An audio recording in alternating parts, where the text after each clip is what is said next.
Hello everyone. स्वागत है आप सभी का एकेटी रैंकर्स पे। जैसा कि एक दिन का टाइम बचा है पेपर में, तो ये लास्ट यूनिट है जो मैं अपलोड कर दूंगा थोड़ी देर में रिकॉर्ड करने के बाद। तो आप सबको अगर इसके नोट चाहिए तो आप हमारे टेलीग्राम पे आ सकते हैं एकेटी रैंकर्स पे, और यहाँ पे आपको नोट्स मिल जाएंगे। ऑलरेडी मैंने यूनिट 2, यूनिट 3 एंड यूनिट 1 के अपलोड कर दिए हैं। यूनिट 4 एंड 5 करना बाकी है। आप यहाँ से देख सकते हैं, या चाहे तो आप वेबसाइट विजिट कर सकते हैं एकेटी रैंकर्स पे। एकेटी रैंकर्स पे जाएंगे, यहाँ से जाते हुए गेट स्टार्टेड पे क्लिक करेंगे, और जो हिंदी वाले नोट्स होते हैं वो आपको शॉर्ट नोट्स वाले सेक्शन में जाना है, सेमेस्टर 6, और यहाँ पे आपको मिल जाएंगे। थोड़ी देर में ही 5 यूनिट के नोट्स अपलोड कर दूंगा इस पर। तो चलिए लेक्चर को स्टार्ट करते हैं। हम पढ़ेंगे यूनिट 5। अब यूनिट 5 में जो जो हमारे इम्पोर्टेंट टॉपिक्स आ चुके हैं पीवाईक्यू में, तो हम सिर्फ उसी को करेंगे। और यूनिट 5 में वैसे ज़्यादा कुछ है नहीं, बहुत इजी है, आपके डे टू डे लाइफ से है, जो आप डेली यूज़ करते हैं, बस उन चीज़ों को समझना है, बाकी आप अच्छे से लिख पाएंगे। तो इसमें जो पहला टॉपिक है जो हर बार आया हुआ है हमारा डीएनएस। डीएनएस क्या होता है? डीएनएस का फुल फॉर्म जो होता है वो होता है डोमेन नेम सिस्टम।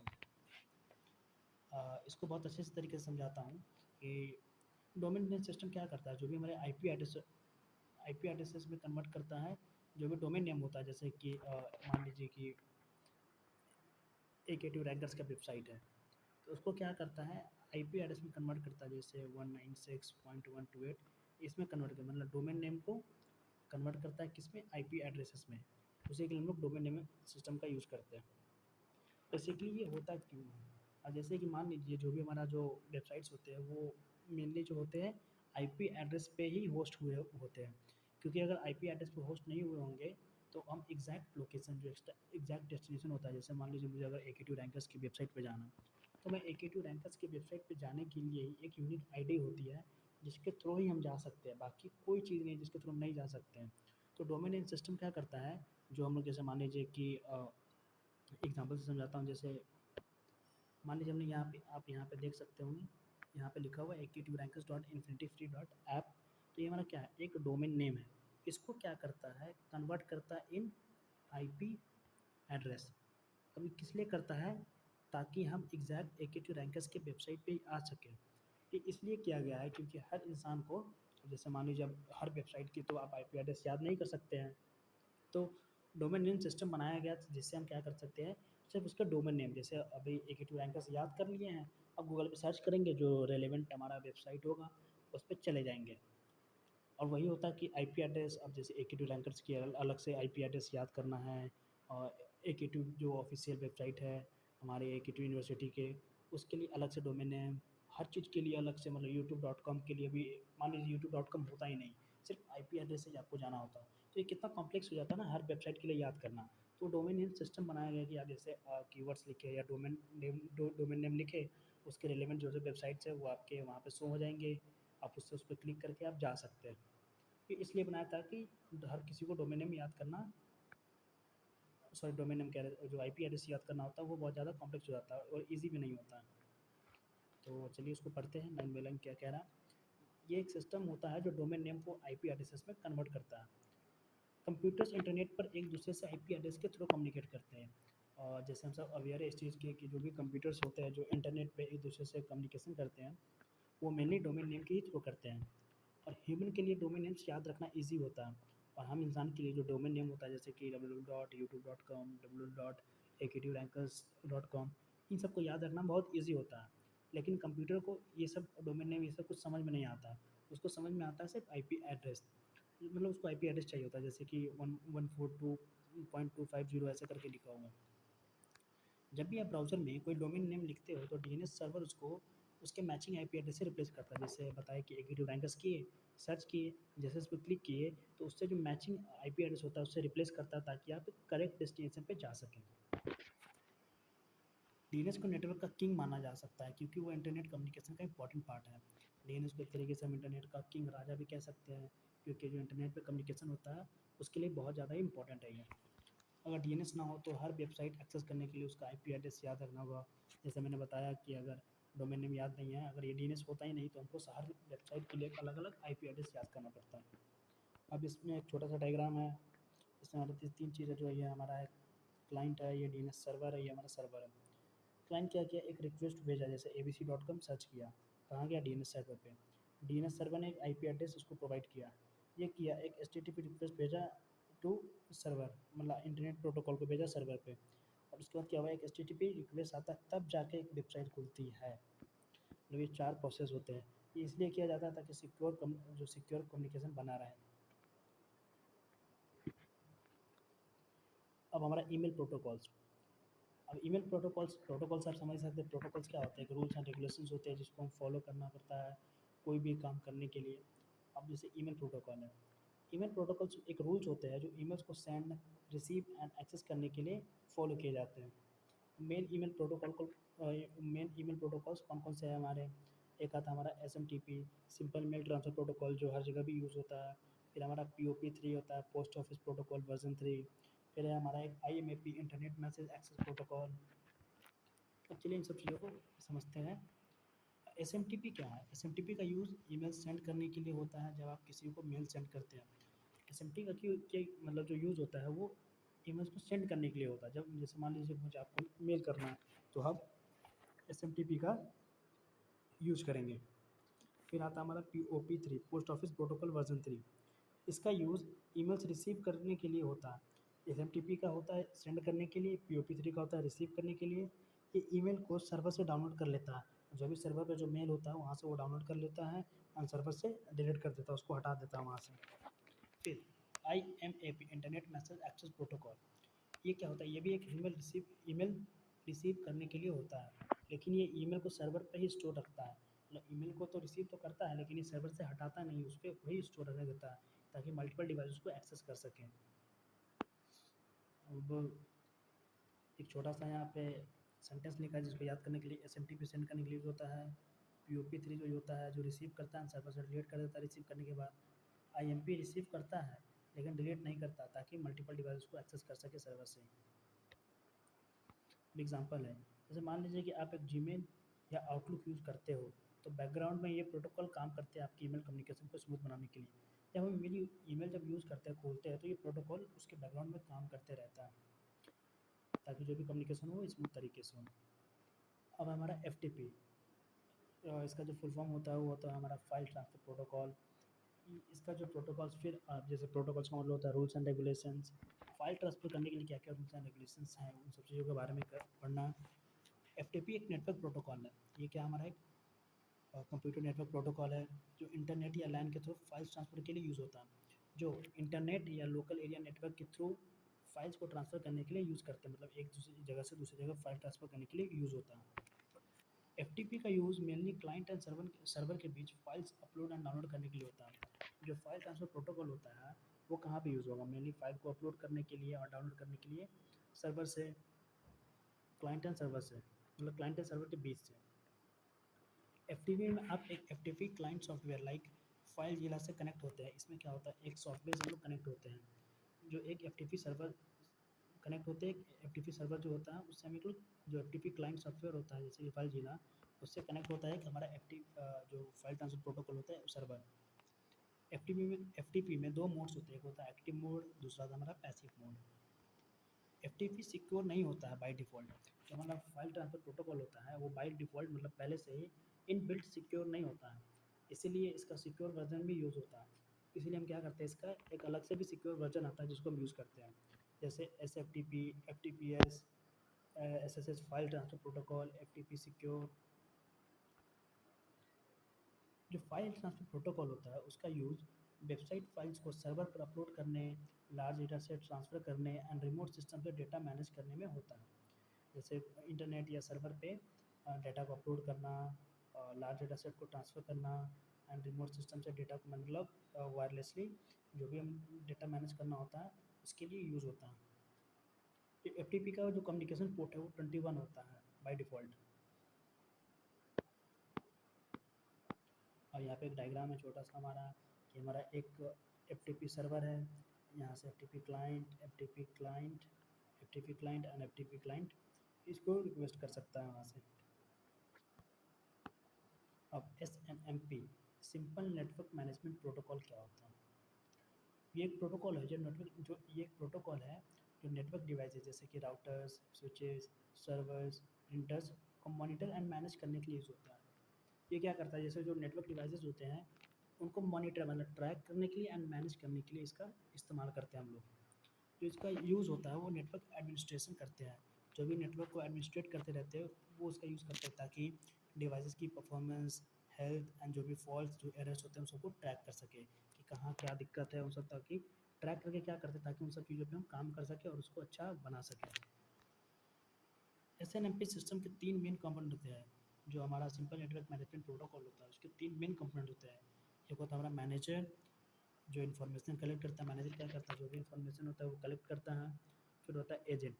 एजेंट क्या करता है, दो डिवाइस पर चलता है एंड इन्फॉर्मेशन देता है। जो एजेंट होता है दो डिवाइस पे एग्जीक्यूट होता है और इन्फॉर्मेशन देता है।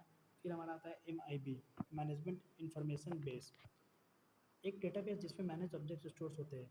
एक तरीके का डेटाबेस होता है जिसके अंदर जो भी मैनेज्ड ऑब्जेक्ट्स होते हैं, हमारे मैनेज किए हुए ऑब्जेक्ट्स, वो यहाँ पे स्टोर होते हैं। जो भी हमारा SNMP का जो वर्क है वो UDP प्रोटोकॉल के साथ मोस्टली ऑन पोर्ट 161 पर request and port 164 traps and alert. SNMP का जो मेन काम होता है वो UDP प्रोटोकॉल के साथ होता है। जो इसका जो पोर्ट नंबर 161 है वो रिक्वेस्ट के लिए यूज़ होता है एंड पोर्ट नंबर 162 ट्रैप्स या अलर्ट्स के लिए यूज़ होता है।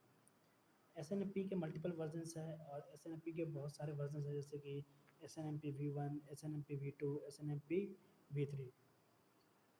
V1 हमारा बेसिक वर्जन है, लिमिटेड सिक्योरिटी होती है इसमें। वर्जन 2 में हमारा है इम्प्रूव परफॉर्मेंस एंड स्टील, और उतना भी ज़्यादा सिक्योर नहीं है हमारा। फिर होता है version 3 secure version with authentication and encryption. जो वर्जन 3 है वो बहुत ज़्यादा सिक्योर होता है और ऑथेंटिकेशन के साथ अनइनक्रिप्ट होता है हमारा, ये मतलब प्रोटेक्टेड होता है एक तरीके से। SNMP में आप ये इन्फॉर्मेशन ले सकते हो कि CPU usage, memory, bandwidth usage, errors reports etc। मतलब इन सब की आप इन्फॉर्मेशन ले सकते हैं कि CPU कितना यूज़ हो रहा है, मेमोरी के बारे में कि कितना मेमोरी खाली है कितना नहीं, बैंडविड्थ के बारे में कितना डेटा पर सेकंड सेंड हो रहा है, बैंडविड्थ का मतलब यूजेज कितना हो रहा है, एरर रिपोर्ट्स क्या क्या है और इन सब चीज़ों के बारे में। एग्जाम्पल से समझते हैं। अगर किसी नेटवर्क डिवाइस का टेम्परेचर ज़्यादा हो गया, जैसे मान लीजिए नेटवर्क डिवाइस उसका टेम्परेचर ज़्यादा हो गया है, तो SNMP एजेंट अलर्ट मतलब ट्रैप सेंड कर सकता है SNMP मैनेजर को। एक मैनेजर को ट्रैप सेंड करेगा कि एक डिवाइस बहुत ज़्यादा हीट हो चुका है। अब जैसे कि यहाँ पे एक डायग्राम है, हमारा एक एजेंट डिवाइस होता है जिसके अंदर MIB डेटाबेस होता है, SNMP एजेंट सॉफ्टवेयर होता है। ये क्या करता है, SNMP रिस्पॉन्स सेंड करता है किसको, इंटरनेट को। और ये फिर यहाँ से क्या होता है, एक SNMP कमांड आता है यहाँ पे इंटरनेट में, तो इंटरनेट के थ्रू यहाँ से ऐसे जाता है। SNMP एजेंट डिवाइस होता है और SNMP मैनेजर होता है। ये डायग्राम देख लीजिएगा, बना लीजिएगा, प्रैक्टिस कर लीजिएगा। अब टेलनेट कह सकते हैं इंपॉर्टेंट नहीं, बहुत ज़्यादा इंपॉर्टेंट होता है। इसका जो फुल फॉर्म होता है वो होता है टेली कम्युनिकेशन नेटवर्क। टेलनेट क्या होता है, एक नेटवर्क प्रोटोकॉल होता है जो आपको किसी रिमोट कंप्यूटर को एक्सेस करने के ऑप्शन देता है थ्रू CLI। अब जैसे मान लीजिए कि आप वायरलेसली किसी भी कंप्यूटर को एक्सेस करना चाहते हैं तो आप कमांड लाइन इंटरफेस के थ्रू कर सकते हैं। उसके लिए एक आपको ये इंटरफेस प्रोवाइड करता है। इसका जो यूज़ होता है जैसे इसका यूज़ रिमोट डिवाइस पर लॉगिन करने, कमांड रन करने एंड कॉन्फ़िगरेशन चेक एडिट करने के लिए होता है। तो इसका जो यूज़ होता है जैसे डिवाइस पर लॉगिन करना, कमांड्स रन करना, कॉन्फ़िगरेशन करना। रिमोट डिवाइस का मतलब होता है वायरलेसली, मतलब जो डिवाइसेस कनेक्टेड नहीं है विथ वायर्ड। टेलनेट में कनेक्शन TCP प्रोटोकॉल पर होता है। टेलनेट में जो कनेक्शन आप करते हो वो हमारा होता है ट्रांसमिशन कंट्रोल प्रोटोकॉल के पर ही होता है। यूजुअली कहाँ पे होता है, पोर्ट नंबर 23 पे। जब आप टेलनेट यूज़ करते हो तो आपका सिस्टम एक टेलनेट क्लाइंट होता है। जैसे मान लीजिए कि आप एक टेलनेट यूज़ कर रहे हो तो जो भी आपका कंप्यूटर सिस्टम है वो एक टेलनेट क्लाइंट हो जाता है and remote device telnet server के फॉर्म में काम करता है। और वो और जो भी आप जहाँ पर टेलनेट यूज़ करते हो वो एक तरीके से रिमोट डिवाइस हो जाता है। रिमोट डिवाइस टेलनेट सर्वर के फॉर्म में काम करने लगता है, जिसको आप बाद में रिमोटली लॉगिन कर सकते हैं, एक्सेस कर सकते हैं ये सब। टेलनेट सिक्योर नहीं होता है। जो हमारा टेली कम्युनिकेशन नेटवर्क होता है वो सिक्योर नहीं होता, क्योंकि ये user name password unencrypted form में सेंड करता है। मतलब जो भी यूज़र नेम और पासवर्ड है वो डायरेक्टली ऐसे ही सेंड कर देता है अनइनक्रिप्टेड, मतलब हमारा वो सिक्योर नहीं होता। दैट्स वाई इसका यूज़ कम हो गया है, इसी वजह से आजकल इसका यूज़ कम हो गया है। SSH सिक्योर सेल को टेलनेट का सिक्योर रिप्लेसमेंट माना जाता है। जो SSH यूज़ होता है अभी के टाइम में वो टेलनेट का एक सिक्योर रिप्लेसमेंट माना गया है। एग्जांपल में जैसे मान लीजिए कि नेटवर्क एडमिन किसी रिमोट राउटर को कॉन्फ़िगर करने के लिए टेलनेट से कनेक्ट करता है, CLI कमांड यूज़ करके सेटिंग चेंज करता है। जैसे मान लीजिए कि कोई एक एडमिन है, नेटवर्क एडमिन, जो किसी राउटर को रिमोटली वो कॉन्फ़िगर कर रहा है, कॉन्फ़िगर मतलब कुछ चेंजमेंट कर रहा है उसके अंदर, और वो टेलनेट से कनेक्ट करता है और CLI की कमांड के ज़रिए उसको सेटिंग को चेंज कर सकता है वो। अब टेलनेट के हमारे एडवांटेज क्या हैं? ये सिंपल होता है, लाइट वेट प्रोटोकॉल होता है, क्रॉस प्लेटफॉर्म होता है। क्रॉस प्लेटफॉर्म का मतलब होता है कि किसी एक प्लेटफॉर्म पर रहकर दूसरे प्लेटफॉर्म को एक्सेस कर लेना। It uses the low bandwidth, मतलब बहुत ही कम बैंडविड्थ यूज़ करता है। टेस्टिंग पोर्ट्स एंड सर्विसेज के लिए यूज़फुल होता है। और इसका जो डिसएडवांटेजेस हैं, जैसे कि सिक्योर नहीं होता, कोई सिक्योरिटी मतलब कोई इंक्रिप्शन नहीं होता, और कोई ग्राफिकल यूज़र इंटरफेस नहीं होता। हमको CLI के मतलब कमांड के थ्रू ही इसको वर्क करना होता है। तो अब जैसे कि यहाँ पे है एक डायग्राम, टेलनेट क्लाइंट है, टेलनेट सर्वर है। Input from client keyword to server, client keyword से सर्वर को एक इनपुट दिया गया, आउटपुट आया सर्वर टू क्लाइंट डिस्प्ले। मतलब कीवर्ड से हम लोग क्या किए, जैसे कीवर्ड से यहाँ से CMD कमांड लिखे, कमांड लिखने के बाद यहाँ से इनपुट गया, और वहाँ से क्या आया, डिस्प्ले पे हमारा आउटपुट शो हुआ।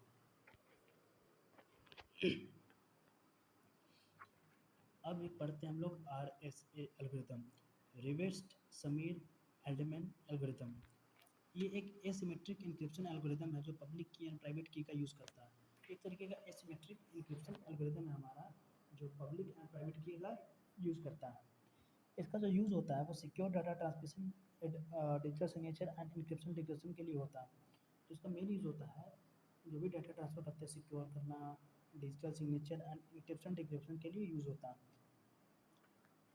एसिमेट्रिक का मतलब क्या होता है, पब्लिक की इक्वल टू इंक्रिप्ट करने के लिए, मतलब पब्लिक की को इंक्रिप्ट करने के लिए, प्राइवेट की को डिक्रिप्ट करने के लिए यूज़ होता है।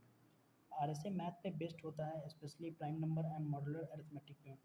जो हमारा RSA होता है वो बेस्ड होता है प्राइम नंबर मैथ पे बेस्ड होता है, और ज़्यादा ज़्यादा बेस्ड होता है हमारा किस पे, prime number and modular arithmetic पे। स्टेप्स क्या है RSA एल्गोरिथम के, की जनरेशन, दो प्राइम नंबर चूज करना P एन क्यू, कैलकुलेट करना n equal to P into Q and phi n, फिर इक्वल टू कर देना P minus one Q minus one. Choose e such that it's coprime, मतलब e को ऐसे चुनना है जो हमारा ई को ऐसे चुनना है जो वो होगा वो को प्राइम होगा फाइव एन के साथ। फिर कैलकुलेट करेंगे डी सच डैट कि डी इंटू ई मॉड फाइव एन जो होगा हमारा वन आना चाहिए। पब्लिक की हो जाएगा हमारा e n small n, private key हो जाएगा d n small n. R से ज़्यादा सिक्योर माना जाता है क्योंकि large prime number factorisation extremely थ्रो होती है, और जो आर एस एल्गोरिथम होता है ज़्यादातर प्राइम नंबर के साथ ही होता है। अब यूज़ केसेस कहाँ हैं, SSL में यूज़ होता है, TLS में यूज़ होता है, डिजिटल सिग्नेचर में, क्रिप्टो करेंसी वॉलेट्स में, सिक्योर ईमेल कम्युनिकेशन में यूज़ होता है। एडवांटेज क्या है RSS का, हाईली सिक्योर होता है, use of public and private keys, मतलब जो भी हमारे पब्लिक एंड प्राइवेट कीज़ होती हैं उसको यूज़ करता है, वाइडली यूज्ड होता है, और ट्रस्टेड एल्गोरिथम है हमारा। इसका डिसएडवांटेज क्या है, डिसएडवांटेज है कि स्लोअर दैन सिमेट्रिक एल्गोरिथम, जो हमारे सिमेट्रिक एल्गोरिथम होते हैं उनसे ये ज़्यादा स्लोअर है। नीड लार्ज की sizes for strong security, strong security के लिए एक लार्ज की साइजेस चाहिए। कंप्यूटेशनली इंटेंसिव होता है ये। तो यहीं पे हमारा ख़त्म होता है यूनिट 5 भी। जो जो टॉपिक छूटे हैं, जैसे मेरे इसमें एक टॉपिक रह गया है, ये नोट्स मैं पहले ही बना चुका था तो लिख नहीं पाया, लेकिन शाम तक सारे अपलोड, एक इसमें से छूट रहा हमारा क्रिप्टोग्राफी, क्रिप्टोग्राफी छूट रहा है, और मेरे ख्याल से इसमें कुछ छूट नहीं रहा है। यूनिट 1 से हमारा वो टोपोलॉजी वाला छूट रहा है, जिसके अंदर रिंग टोपोलॉजी आते हैं, स्टार बस, ये सब जो टोपोलॉजी आते हैं इन सबको करना है। यूनिट 2 से भी कुछ कुछ टॉपिक छूट गए हैं, उन सबको भी कवर करना है। और बाकी छोड़ूंगा नहीं, जब तक यूएकीज में आए थे मैं सारा करा दूंगा। बाकी आप लोग तैयारी करते रहिए, और एक बार में समझ में ना आए तो दोबारा देखिए, नहीं समझ में आ रहा है तो नोट से पढ़िए। हो सकता है कि मुझे समझाने में कमी हो गई होगी कुछ, तो आप इन सब चीज़ों को अच्छे से पढ़ के भी समझ सकते हैं। इसीलिए मैं इस पे ज़्यादा टाइम नहीं देता हूँ, इसीलिए 20 से 22 मिनट के अंदर ही एक पीरियड ख़त्म कर देता हूँ। क्योंकि मुझे पता है जो नोट्स देता हूँ, आप एक बार पढ़ के सुन लेंगे या सुन के पढ़ लेंगे तो बेटर होगा आपके लिए, आप एक बार में ही तैयार कर सकते हैं। जिन लोगों का अभी तक भी प्रिपरेशन नहीं हुआ है, तो वो अगर 6 तारीख को सुबह भी उठते हैं, सुबह 6-7 बजे अगर उठ के 20-20 मिनट का है, 1 घंटे में 5 यूनिट हो गए हैं, तो देख लेता है, एक बार नोट्स पढ़ लेता है, तो इसकी गारंटी तो मैं लेता हूँ कि वो आराम से 40 टू 50 स्कोर कर लेगा। और इसमें एक न्यूमेरिकल छूट रहा है, दो न्यूमेरिकल हैं हमारे। यूनिट 2 से यूनिट 2 से है हमारा यूनिट 2 से हमारा सीआरसी कोड जनरेशन, और एक हमारा वो सबनेटिंग वाले से, जिसमें हम आईपी एड्रेस को तोड़ते हैं, वो वाला सीआरसी में। तो सीआरसी तो एक तरीके से ईजी है, जिसमें पॉलिनोमियल दिया रहता है, उसका कोएफिशिएंट निकालते हैं, फिर जो भी डेटा दिया रहता है उसको उससे डिवाइड करते हैं, और एक्सओर का रूल लगाते हैं। वो सब पे एक वीडियो अलग से आएगी। तो मिलते हैं फिर नेक्स्ट वीडियो में। बाकी कंप्यूटर नेटवर्क का सारे यूनिट हो चुके हैं, अच्छे से तैयारी कीजिए, और जो जो छूटा है, जो जो रह गया है, वो सब जल्दी अपलोड हो जाएगा। तो फिर मिलते हैं नेक्स्ट वीडियो में। डू सब्सक्राइब, एंड टेलीग्राम पे भी जाके आप लोग जुड़ जाइए, वेबसाइट पे भी आप जाइए, विजिट कीजिए, चेक कीजिए। एंड अगर आपको कोई भी कमी लगती है देन यू कैन कमेंट अस कि हाँ ये प्रॉब्लम्स है, तो नेक्स्ट टाइम से मैं उसको इम्प्रूव करने की कोशिश करूँगा। Thank you so much.